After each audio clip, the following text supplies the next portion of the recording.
La realidad es que se nos acaba el sueldo a mitad de mes. El aumento que nos dio el gobierno es de menos de 50 céntimos al día y con el costo de la vida en constante aumento, simplemente no podemos sobrevivir. Por eso nos pronunciamos.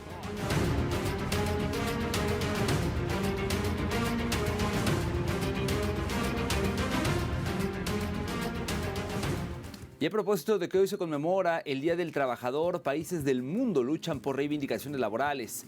Un ejemplo de ello lo encontramos en Grecia, donde desde finales de 2024 el país ha sido escenario de un auge huelguístico que refleja el hartazgo de la clase trabajadora tras años, hay que decirlo, de políticas de austeridad, estancamiento salarial y deterioro de los derechos laborales.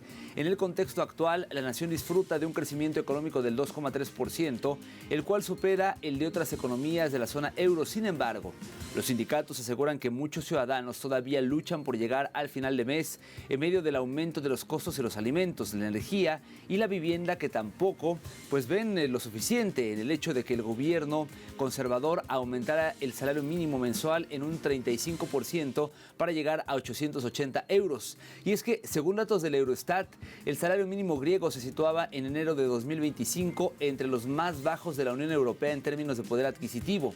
En la misma línea, datos del Ministerio del Trabajo de Grecia revelan que el salario bruto medio sigue siendo un 10% inferior al del 2010, cuando Grecia acordó su primer rescate.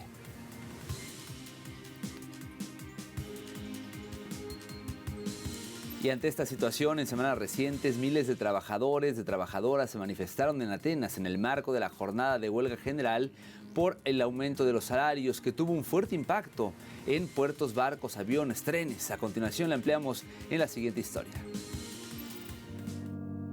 Recientemente, miles de trabajadores se congregaron en toda Grecia, protestando en los centros urbanos y en los edificios gubernamentales cercanos. En Atenas, se congregaron multitudes frente al Ministerio de Finanzas, respondiendo a los llamamientos a la huelga de los dos sindicatos más grandes del país, que cubren los sectores público y privado. La movilización tuvo como objetivo el retorno total de los derechos de negociación colectiva, que fueron eliminados como parte de los rescates internacionales durante la crisis financiera de Grecia. Lo que queremos decirle al gobierno, y esto solo puede lograr si la gente se une, unida y en gran número, no mediante protestas dispersas, es que necesitamos un aumento salarial real, no solo las migajas que ofrecen actualmente. Hablamos de aumentos salariales justo para todos. Los verdaderos problemas son la vivienda, la sanidad pública y la educación, y la necesidad de convenios colectivos sólidos.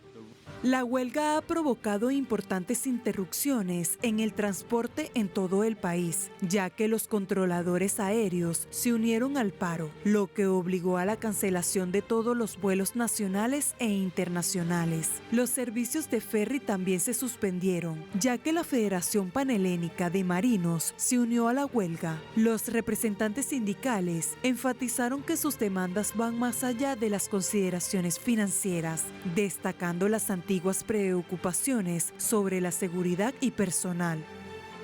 Es decepcionante, estoy muy molesta ver a un gobierno que no invierte en transporte ni en hospitales. Y lo digo como médico. Pero eso sí, de alguna manera siempre consigue financiación para políticas perjudiciales. Es la gente la que está muy enfadada. Lo vimos el 28 de febrero y esa ira no ha desaparecido. Es preciso indicar que tras años de malestar y presión social, el actual gobierno conservador terminó aumentando el salario mínimo mensual en un 35% acumulado, llevándolo hasta los 880 euros. Sin embargo, muchos hogares aún tienen dificultades para llegar a fin de mes ante el aumento de los precios de los alimentos, la electricidad y la vivienda, según los sindicatos. Y el país se prepara además para una mayor turbulencia financiera mundial provocada por los aranceles estadounidenses. Y en el mismo orden de ideas, la demanda del Frente Militante de Todos los Trabajadores, el llamado PAME, busca establecer convenios colectivos frente al salario mínimo.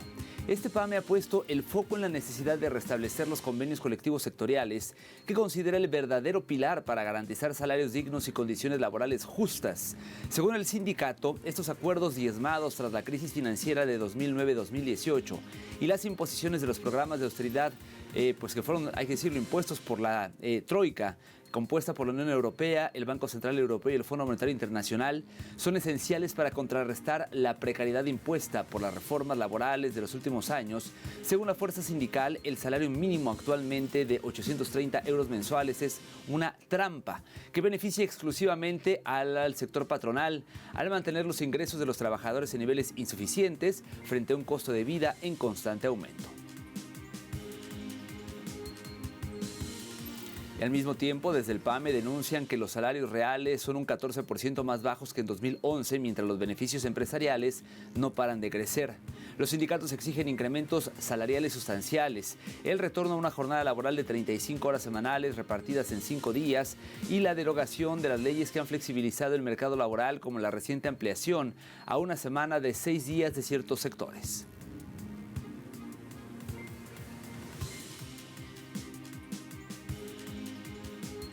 Con esta información hacemos una segunda pausa en la emisión del día de hoy, pero al volver en nuestro recorrido digital hablaremos de Argentina y de todos los aumentos que llegan en mayo. No se vaya.